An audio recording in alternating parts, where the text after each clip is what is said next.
দর্শক আসসালামু আলাইকুম, শুভেচ্ছা নেবেন।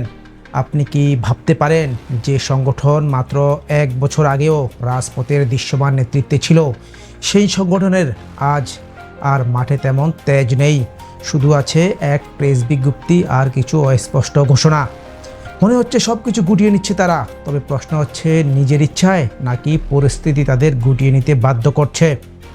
আপনি জানেন, একটা সময় যারা গণ অভ্যুত্থান নামক আন্দোলনের অগ্রভাগে ছিল, আজ তারা নিজেরাই ঘোষণা দিচ্ছে দৃশ্যমান নিয়ন্ত্রণ সম্ভব নয়। হ্যাঁ, বৈষম্য বিরোধী ছাত্র আন্দোলন নামের সেই আলোচিত প্ল্যাটফর্ম, যারা এনসিপি নামের এক রাজনৈতিক শরীরের ভিত্তি তৈরি করেছিল, তারা এখন নিজেদের কেন্দ্র ছাড়া সব কিছু স্থগিত ঘোষণা করেছে। তবে কেন? কে বা কারা তাদের একটা অস্থির করে তুলল? দর্শক, এই ভিডিও আপনি কেন দেখবেন? কারণ আপনি ভাবছেন, কি এমন হলো যে সংগঠন হঠাৎ করে মাঠ ফাঁকা করে দিল?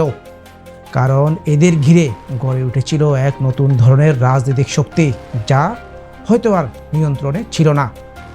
আর সবচেয়ে গুরুত্বপূর্ণ, ভিডিওর শেষ দিকে আমরা একটি এমন তথ্য প্রকাশ করব যা জানলে আপনি থমকে যাবেন। তাই চোখ সরাবেন না, শেষ পর্যন্ত দেখুন। আর এখনই সাবস্ক্রাইব করুন আমাদের ইউটিউব চ্যানেলটি, ফলো করুন ফেসবুক পেজটি। আপনার চোখ এড়িয়ে যেন না যায় কোনো গুরুত্বপূর্ণ সত্য। চলুন এবার বুঝি আসলে কি হচ্ছে এই বৈষম্য বিরোধী ছাত্র আন্দোলনের আড়ালে। প্রথমে চলুন দেখি কিভাবে এই সংগঠনটি গঠিত হয়েছিল।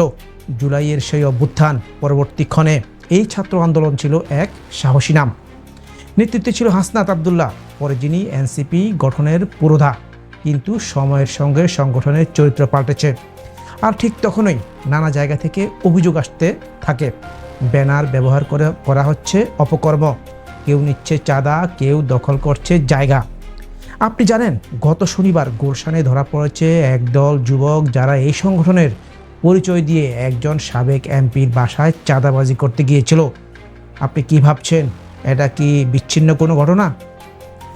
দ্বিতীয় অংশে চলুন বুঝি কেন হঠাৎ করেই কমিটিগুলো স্থগিত করা হলো। সংগঠনের সভাপতি নিজেই বলেন, কমিটি গঠনের দায়িত্বে যাদের হাতে ছিল, তারা বিভিন্ন রাজনৈতিক মতাদর্শে চলে গেছেন। অর্থাৎ কেউ এনসিপিতে, কেউ অন্য দলে, আবার কেউ বেছে নিয়েছে অপকর্মের রাস্তা। আর এর পরিণতি সংগঠন নিজেই স্বীকার করছে, তাদের উপর এখন আর দৃশ্যমান নিয়ন্ত্রণ নেই। ভেতরে প্রবেশ করছে ভিন্ন শক্তি, যাদের ঠেকানো যাচ্ছে না। তাই কেন্দ্রের বাইরে থাকা সব কমিটির কার্যক্রম সাময়িকভাবে স্থগিত।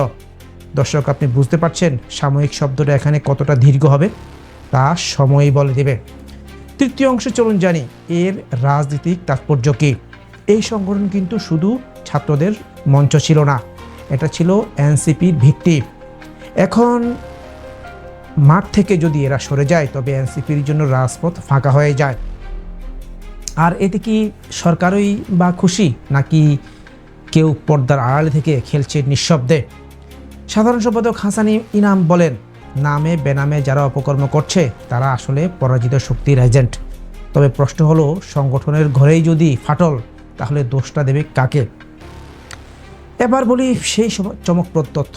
আপনি জানেন, বৈষম্য বিরোধী ছাত্র আন্দোলনের বেশ কয়েকটি জেলা কমিটির প্রাক্তন নেতারা ইতিমধ্যেই বিভিন্ন থানায় ওয়ারেন্টের আওতায় চলে গেছেন। সূত্র নিশ্চিত করেছে, তাদের বিরুদ্ধে রয়েছে অভিযোগ চাঁদাবাজি, জমি দখল, এমনকি শিক্ষা প্রতিষ্ঠানে হস্তক্ষেপ। এই সব তথ্য গোপন রেখে হঠাৎ করে কেন্দ্র ছাড়া সব কিছু স্থগিত করে দেওয়া কি আসলে দায় এড়ানোর চেষ্টা নয়? তাহলে বলুন দর্শক, এনসিপি কি আসলে দিশেহারা, নাকি এই নীরবতা এক নতুন প্রস্তুতির সময়? আপনার কি মনে হয় এই সংগঠনের জায়গায় এখন তৈরি হচ্ছে নতুন কোনো ছায়া প্ল্যাটফর্ম, নাকি এটা আগাম পতনের এক কৌশলী ঘোষণা? কমেন্টে আপনার মতামত জানিয়ে দিন। শেয়ার করুন ভিডিওটি, যেন সবাই জানে এই রহস্যের গল্পটা। এবং সাবস্ক্রাইব করে থাকুন আমাদের সাথেই, কারণ সামনে আরও কিছু উন্মোচন বাকি আছে। সতর্ক থাকুন, চোখ খুলে থাকুন। আজ এ পর্যন্তই। আসসালামু আলাইকুম।